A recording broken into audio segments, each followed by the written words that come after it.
We all went into education because we want what's best for students, not necessarily what's best for us. Think about that one more time.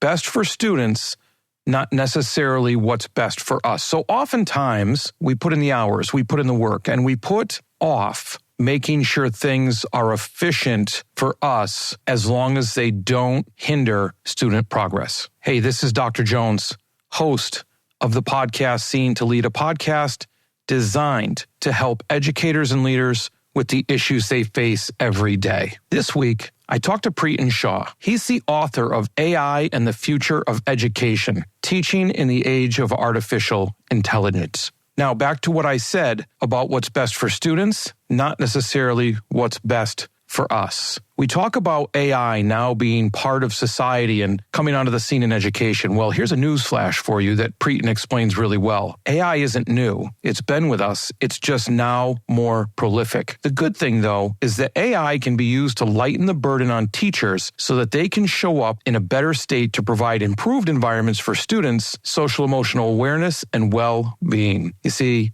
AI can help teachers plan out and achieve goals they had originally had to make sure they are being realistic and not burning themselves out. But there's always a downside, right? So here's the downside. We're in an age where we are offloading our skills to AI bots.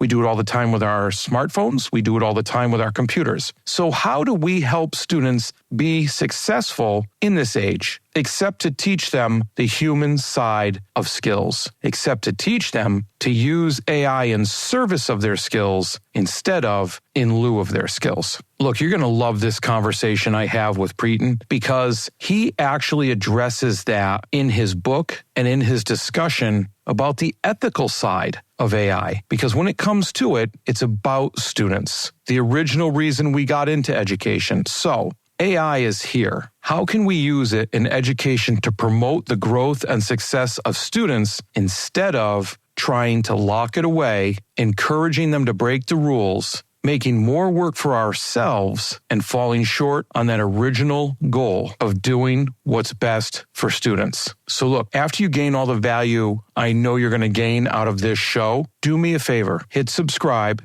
rate, and review the show. It does so much for it. I'd be really appreciative. And then share it, especially on social media, with your biggest takeaway from this conversation with Priten Shah about AI and the future of education on Seeing to Lead.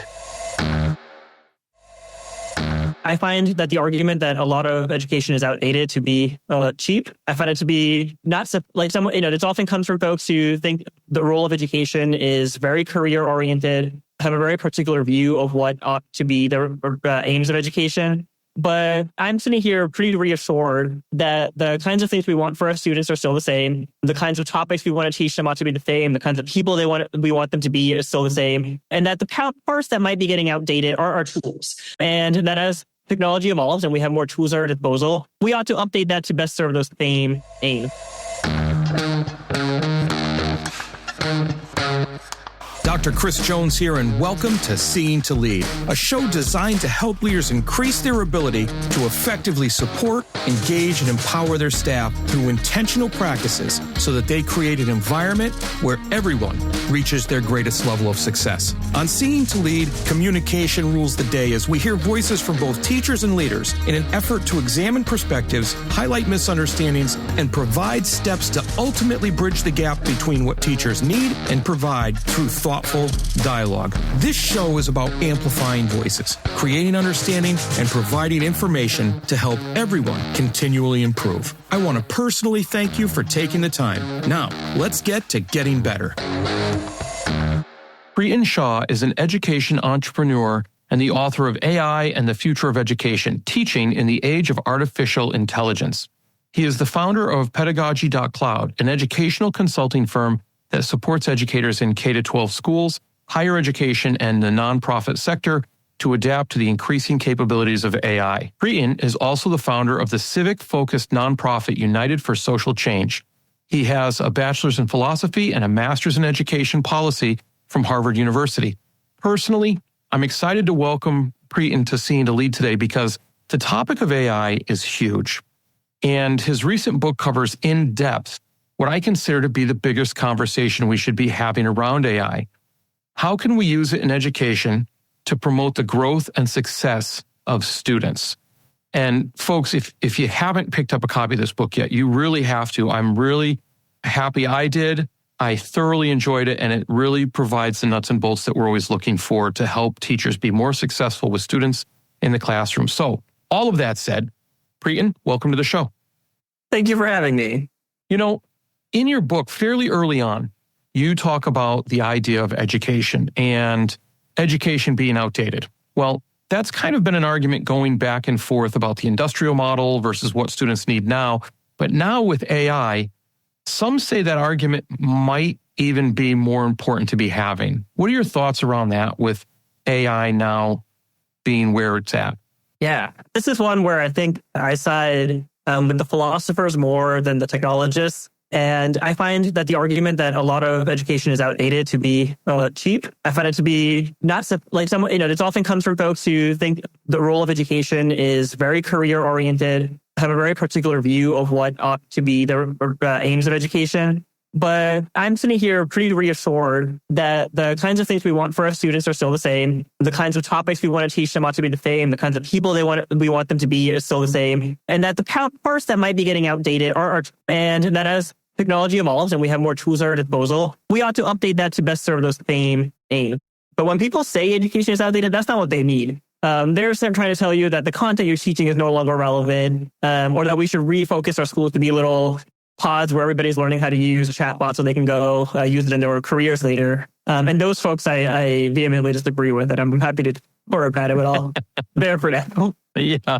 No, and that's an important distinction, because I think about that argument all the time and how we go from, well, you should be teaching students content to no, you should be teaching students skills, and everywhere in between, and how people say that traditionally education, the idea of a liberal arts education even, where it's well-rounded, there's multiple things that they're seeing, is what's important. So you state that in your book that the primary goal of education remains the same. However, I like what you just said. It really resonates with me that the tools of how we deliver that is what needs to change and what has changed. So when we're talking about AI, and this is something that's really key in your book, you go into the different types of AI because people are even confused about that and what they're used for. And then you talk about what that could look like in a classroom. Can you go into a little bit about that and how AI can start to play more of a significant role tool-wise, but not changing philosophy-wise? Yeah. So there's a couple of different ways that we like to talk about where AI can intersect with our classroom. And the first and easiest place is in the teacher's workflow process. We like to start folks there, and we think that this is probably the least risky place to get some AI benefits in the short term. And that means everything from using it in your personal workflows. So you have a lesson plan and you want to adapt it. You want to create lots of formative exercises really quickly. You want to come up with a creative project idea for your students. You want to draft a case study on a particular topic or a task force or simulation activity. All of those kinds of things we find really really reduces the level of effort the teacher has to put in to get the ends that they want for that material. And then they can go focus on implementing those in the classroom, modifying them to be appropriate for their exact context. And those use cases are the ones that I'm most excited about. Those allow teachers to kind of, free up some of their own time so they can focus on the human elements of education, allow their students in creative ways and engage them, and hopefully solve some of the perennial problems in education that we have. But there's other use cases, and I think that there are some limited uses that we kind of want to think about. In the book, I kind of go through all the possibilities of what people are going to make, right? Like folks are going to keep throwing out all sorts of AI tools. And so I want us to all be prepared to think about them. And so I talk about everything from a little discussion bot that keeps track of who contributed how much in a classroom discussion and gives feedback on how they might contribute more. And, there's already all sorts of AI surveillance coming out, lots of AI bots coming out, some, doing poorly, some doing better, and all those kinds of tools. So we'll have some place, right? We might want to use some AI bots with our students because we allow students to kind of deep dive into an area of interest of theirs that they really can't when it's a, 1-to-30 ratio between teacher and student. And so there's some use cases where I see these tools could be avenues for students to kind of do some personal exploration and get some formative feedback on their own. At the same time, I'm hoping that we can keep refocusing our classroom time on the more human elements. and being prepared for what folks are going to dream and what's even already possible, which I think is a huge, a lot of folks think that these things are far off in the future. They're not doable now, but they're all there and they're all going to be pitched to our schools. And I have an AI tool for student usage as well. And so, it's not like, I'm not someone who thinks that there's no scope for these tools. And there's really fun ways that students will find them engaging. I think there's ways to use them productively. But also we have to be prepared to know when these are serving our goals and when they're serving against our goals. And I think that's the key distinction that I'm hoping we can all spend some time thinking about and talking about. Yeah, so I want to revisit that because I want to sit on that for a little bit, the idea of helping or harming our current goals.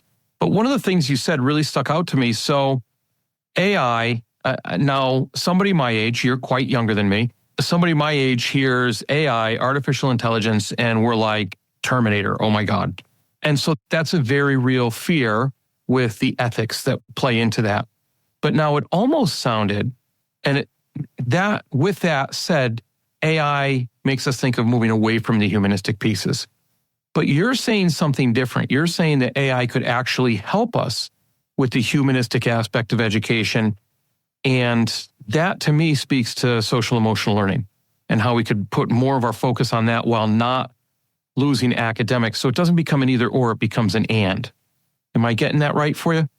Some of my work through the civics nonprofit has been on trying to imagine what it might be like if we took the philosophies that ground liberal arts higher education and try to incorporate that into the K-12 setting. And I can talk a lot about why I think that's important. But I think there's an equity piece to this in terms of just if we imagine liberal arts education is the best preparation for being an active member of a democratic society, we should do that without the enormous price tags and burdens of student loans. And we should do that in our K-12 setting. And so, but part of that is using the moments in our classroom to make our students better people and better equipped to be happy, right? And that's, that sounds preachy, but that is fundamentally when we distill why we build public education systems and why most teachers go into education and why all of us care about education, it's because we want what's best for the student and not what's necessarily best for their future welfares. And so, making sure that they have the skills to understand their own emotion, their peers, other humans, and navigate those circumstances in high stress situations, in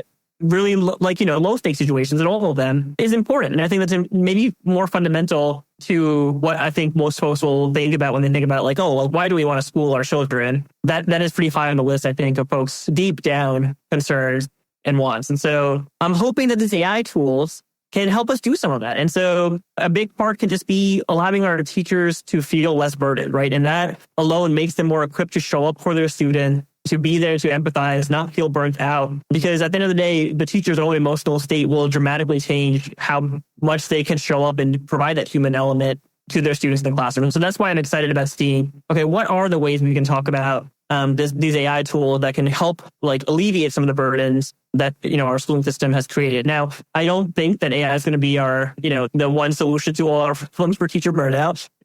Higher pay rates and, fundamental problems in education are still there to be solved. And I'll keep preaching about those. But, it could help with one particular aspect of teacher burnout. And so I'm hoping we can use it in those ways so that we have more time to spend interacting with each other. It's really interesting that you say that because so when you talk about teacher burnout and teacher stress and anxiety, a lot of times that stress and anxiety comes from, am I being a good teacher? And so not only am I there for the students relationship-wise, but when it does come down to it, am I teaching them what they need to know, or are they understanding what I need them to understand before they move on? And, specifically in, I believe it was, I'm going to take a stab at it here, maybe I believe it was chapter 4 in your book where you talk about adapting pedagogy, and you hit the 3 big ones, because everybody believes that students learn differently and in largely 3 camps, that constructivist, behaviorist, and socioculture approach. If we can help teachers see, understand, or do I even say feel that they are being a good teacher and have that confidence, no matter what pedagogy they believe in, how does AI help them do that by learning these tools? Right. So I think oftentimes when, teachers have an idea of which pedagogical strategy, they lean towards what they find is their teaching style, because I think we talk a lot about learning styles. There are also teaching styles.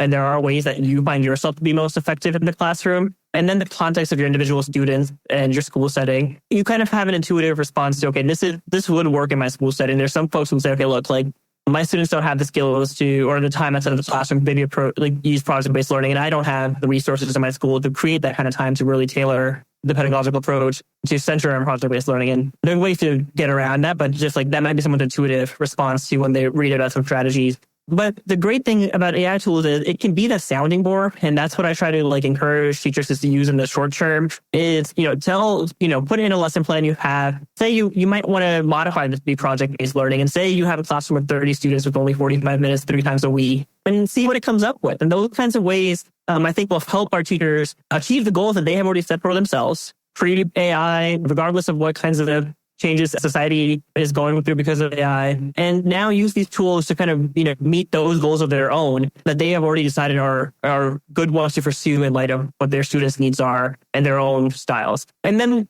there's also all these kinds of shifts are not easy. And so it's very easy to say, okay, we're going to, do a SELPD day or bring someone in who's going to talk about inquiry-based learning. And that plays a role, and teachers, I know oftentimes do find some value in that. But also, it creates a lot of work, and all of the work needs to be done by somebody. And then, so having a partner in doing some of that work is useful. And so if you're just, if that just means you're coming up with more creative projects, you're coming up with assignments and rubrics, having someone to do all that with, and someone I used in quote, unfortunately, I can't air quote on an audio-based podcast, but there's an air quote for one. But that is, that does make all this more possible in a way that really isn't because of the amount of effort it would take to implement some of these things. A great example is mastery-based learning. And so oftentimes, I work with a nonprofit that works on creating mastery-based learning for reasoning skills. And the amount of exercises you have to build in order to provide students enough formative exercises and then enough summative assessment checks, because, the idea is that they can take them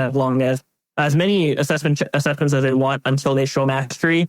There's a huge burden of content production. And these AI models are great for that. And so if you're someone who's okay, I really want to pursue standards-based grading in my classroom, and I'm going to provide unlimited opportunities for them to get formative feedback and take the summative assessment, having an AI tool that will generate all those assessments for you makes that real, because you cannot possibly, find it feasible to make, if you're a math teacher, every unit, you cannot have 15 different unit tests. It's not doable as a sole human, but that's doable with AI. And so that makes all these things that we know are research-backed. We know there's reasons why that makes students more incentivized to learn, why that holds them more accountable, why they have more retention year after year, but they're just not practical right now because of the amount of workload it takes, and we don't have the ability to do that as, individual humans. That the AI tools can help us in those ways. And so that's where I'm hoping that folks can kind of see that these tools don't have to necessarily be at odds with the kinds of things you always want to do. They don't require you to reshift your pedagogical strategy, but let's figure out what are the things you always wanted to do that you've been struggling to do because you don't have enough time, you don't have enough resources, and how might AI be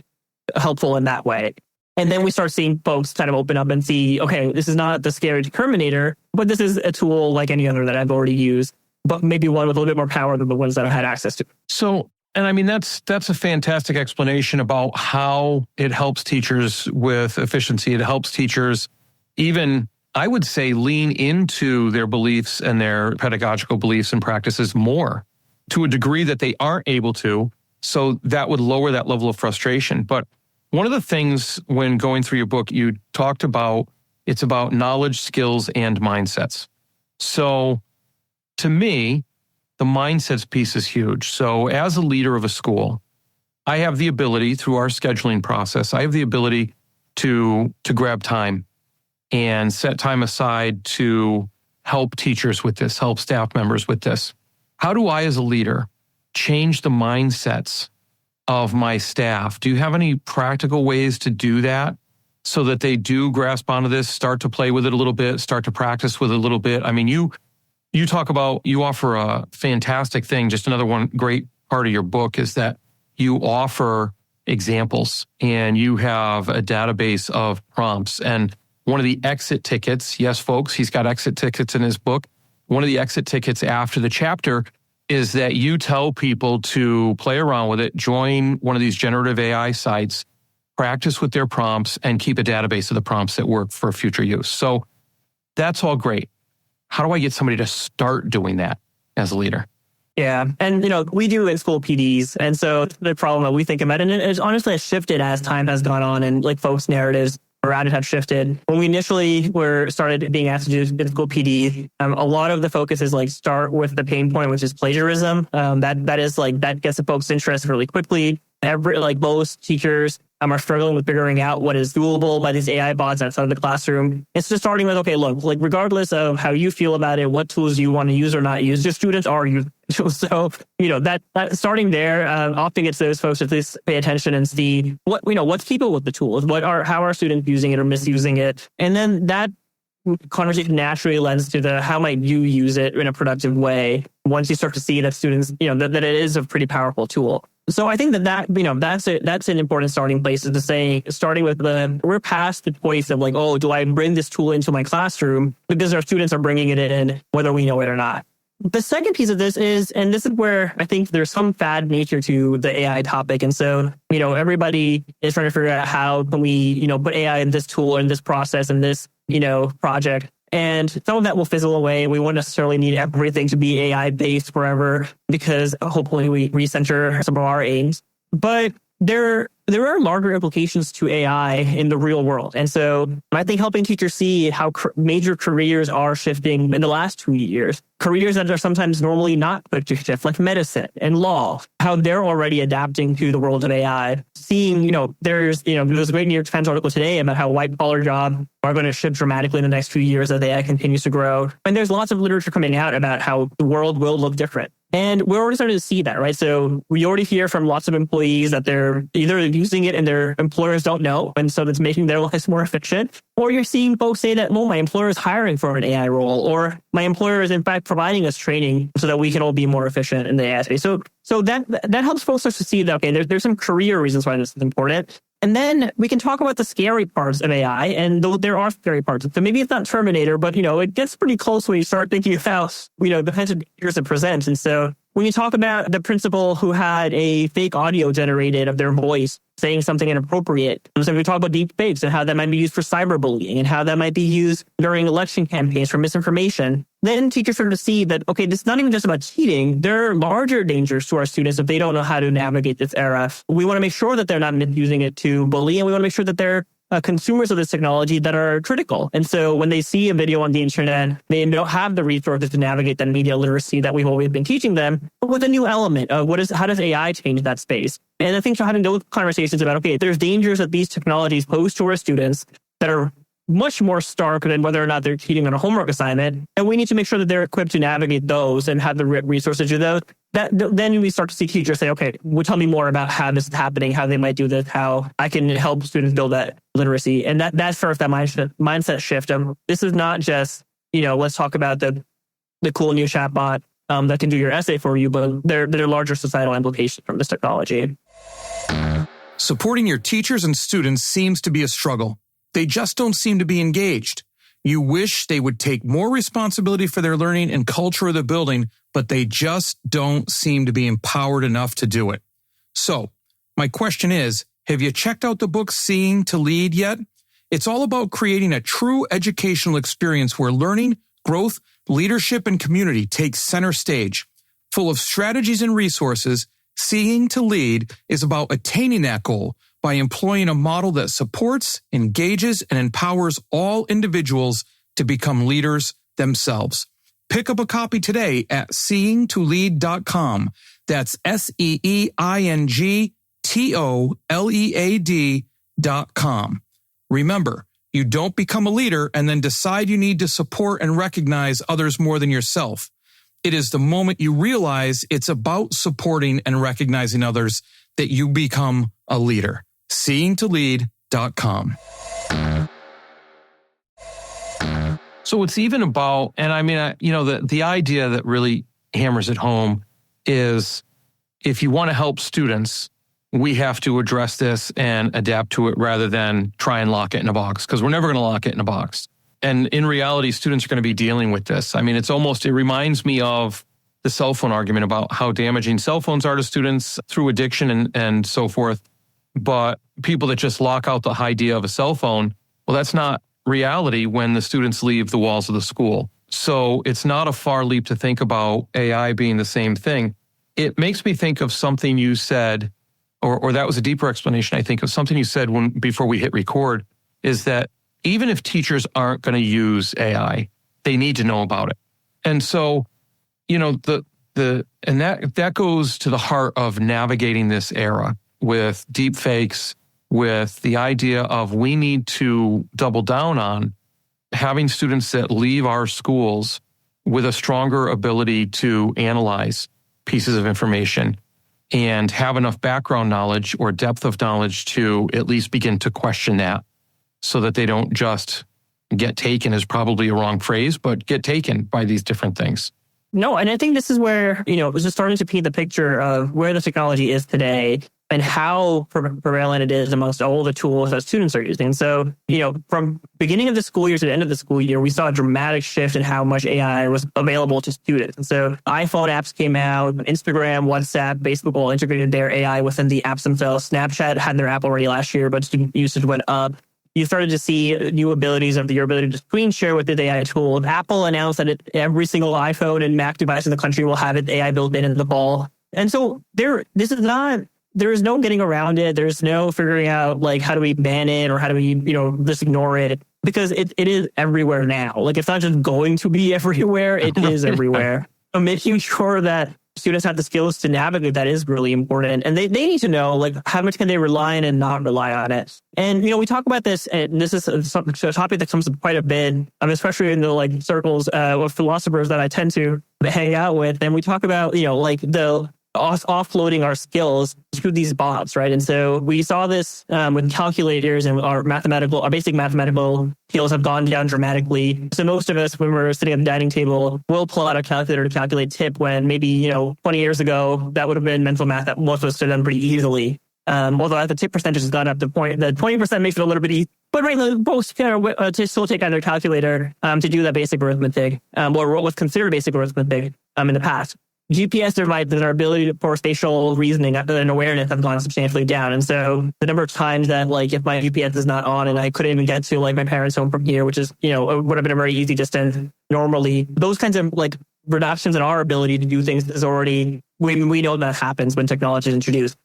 These AI tools can think and write and read. And so, or mimic all of those things. And if we start offloading all of those things to these tools, that's a danger that we need to make sure that we're safeguarding our students from. And so this is where we talk about making sure that we can find ways for them to use these tools in service of their skills, and figure out which skills do we know they really need outside of the school setting, so that they don't become so dependent on these tools that they no longer have them themselves. And there are folks who, there's so much disagreement on this. And there'll be folks who think that, the essay writing skill is no longer relevant because it can now write polished writing. And then there's folks, I think I fall in this camp of the people who think the process of writing an essay is important. The ability to think about your words and word choice and rhetoric and grammar all do say a lot about your ability to think, but also think about how someone else is going to receive information. And those are fundamental human things that I think we all want to make sure our students can still do. And then that dependency is scary, right? Especially when, and again, lots of great literature on what truth means in an AI world where the deep fakes are there and where the content can be tailored to your exact worldview. And we want to make sure that our students have the background knowledge and skills to do something with that knowledge, so that even if these AI tools are producing more content, are doing more of our economic work,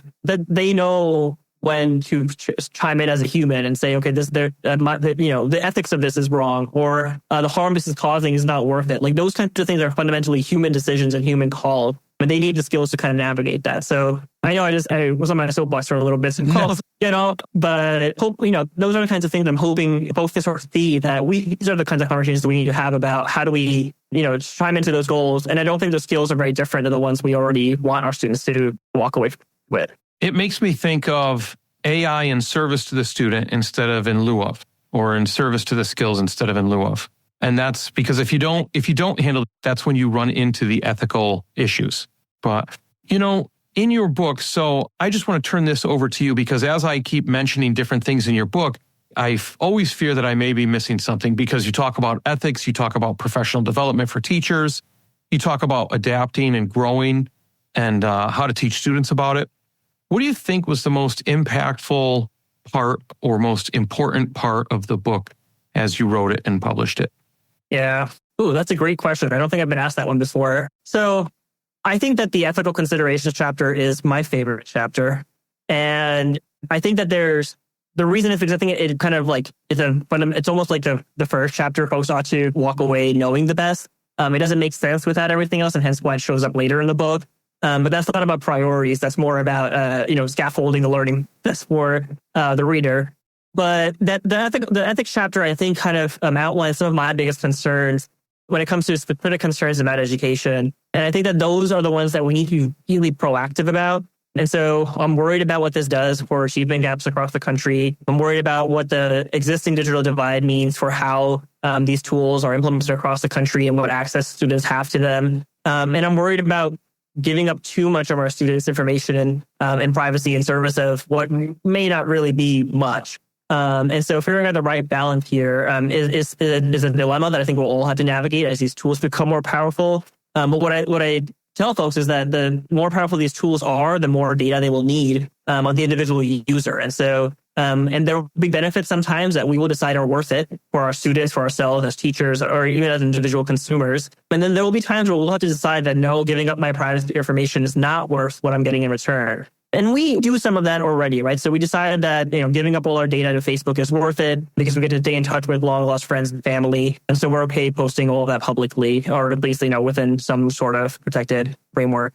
But these are the new set of dilemmas that we'll have to kind of navigate and see, okay, what am I comfortable with the risk that it's used for training? What am I comfortable with the risk that it's used for advertising, or the risk that it's used for political ends? And so those are the kinds of conversations that I think we need to have as, individual consumers of technology, regardless of our role in education, that we need to have as educational systems about what tools we want to allow and what kinds of guidelines we want to set for instructors and for students. And we want to empower students to make those right calls outside the classroom because, and this is what I think you alluded to earlier, where, we can maybe create a bubble within our classrooms and say, we'll block, maybe you find the magic way to block every single AI from every single platform, which the IT person who comes up with that will, that will be amazing. And then it will be a remarkable achievement. But even if you do that, we do want to still be able to have the conversation within our school system about how to make sure that our students are using this technology responsibly outside the school system. And this is where the cell phone example is great because maybe and I'm someone who slightly leans towards the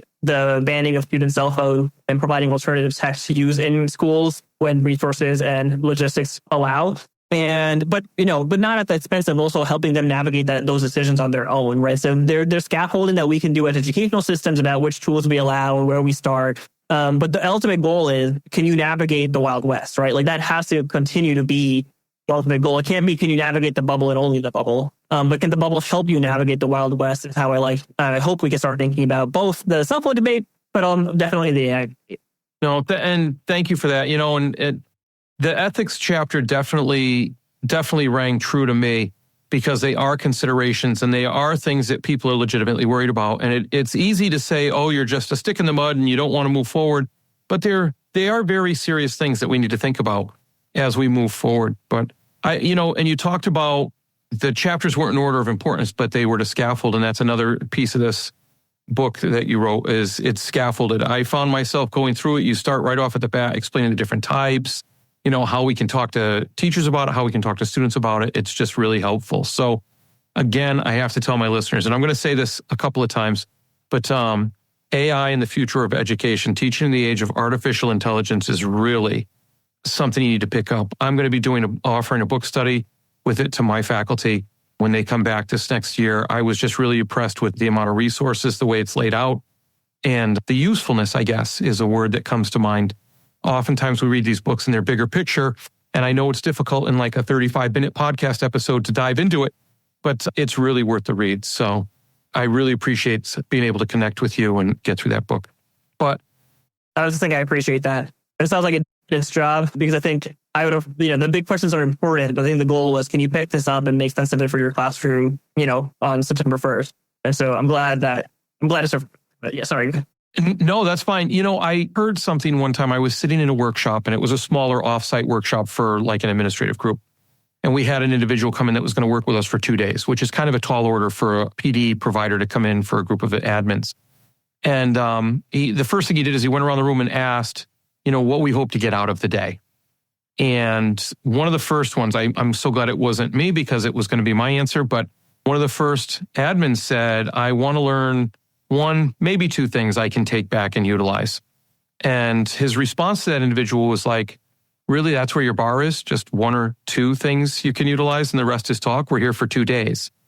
Your book throws that bar out the window. There are so many things that are takeaways that are you can immediately put into practice in the classroom because it helps hold your hand until you're ready to stand on your feet on your own. So that's a good thing. That might be the best statement someone made about my book. So I really appreciate that. Thank you. No problem.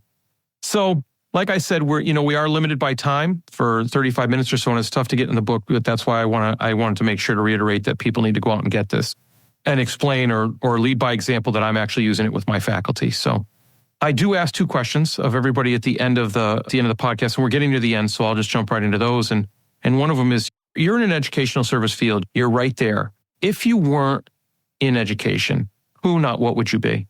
Yeah. I think that my gut is to say that I would be a monk, and that, I think to me that means, taking some time and space away from the hustle and the constant, like, what is the next big development that's happening that's going to influence the world, and taking some time to think about big picture things. And so I think I would cherish that time to maybe sit in silence and think about some questions. Maybe after being exposed to the AI, we should all spend some time in monkhood to know, our humanity. 100%. I could get on board with that. A step away and time to reflect on humanity.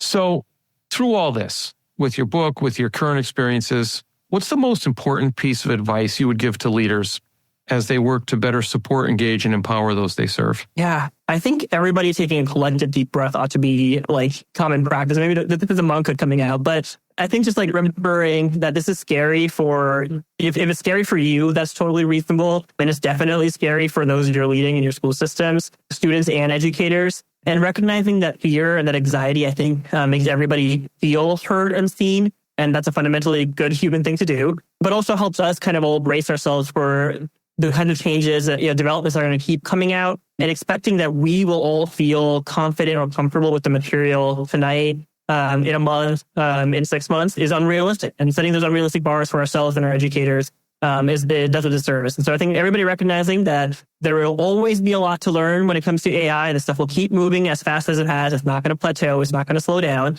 And that every morning we will wake up thinking that we have no clue what the world looks like anymore, or I don't even know what this technology can do or can't do anymore. And it will take a piece at a time. But, recognize we're all in it together in that same place of learning removes that pressure to kind of catch up or, kind of like push everybody else to also embrace them very quickly. Because I think the fear is warranted, and we ought to all navigate that with, while validating it. So what's the best way people can get in touch with you? Yeah, our Instagram is pretty active. My staff and I like to post updates both on any podcasts I'm on, any sort of, conferences that we're going to be at, but also lots of as news breaks on AI. We try to post the part that are relevant to educators, some tips and prompts for educators. So that's definitely a great starting place. If you get a copy of the book, there is a free book discussion guide that goes along with it on our website that gives you how you might lead like the professional learning community around each chapter of the book. And so that's if you go on the site, which is Pedagogy.Cloud, folks can kind of grab that. And then there's plenty of other resources for folks to check out while they're there. But also send me a message. My email, anywhere and everywhere, but it's Priten@Pedagogy.Cloud. And I'd love to hear from somebody who's navigating a particular question or dealing with, coming at a particular policy, or wants to have me come speak, whatever that may look like. I'm happy to have these conversations. Fantastic. And now you said on Instagram, what's your Instagram handle? Yes, it's @Pedagogy.Cloud. Okay. I'm just, let me put that down because I want to make sure I put that in the show notes so people can reach out to you. That way I find if people hear it, see it, and it's easy to click, they tend to click a little more. So perfect. We'll see what we can do there. Everybody, make sure you get a copy of AI in the Future of Education, Teaching in the Age of Artificial Intelligence. Priten, I can't thank you enough for being on today. Really, I enjoyed the book. I can't imagine people will not benefit from this in big ways if they pick up a copy. So thanks for coming on today. Thanks for giving me the platform to talk more about these important topics. Well, that's a wrap, but not the end. Next step, be sure to take action on something you heard here today. Hey, thanks for listening to the Seeing to Lead podcast. If you would like to connect for any reason, email me at drchrissj@gmail.com or catch me on Twitter at Dr. C.S. Jones. If you've gotten any value from the Seeing to Lead podcast today, you can help me and other leaders create a world-class environment through a teacher-centric approach by subscribing to the show, leaving an honest rating and review, and sharing this episode on social media with your most valuable takeaway. Also, one last thing. Have you had a chance to pick up my latest 5-star rated book yet? Grab your copy of Seeing to Lead anywhere you buy books or at seeingtolead.com. That's seeingtolead.com, where you can learn more and continue to improve. Now go have a successful week.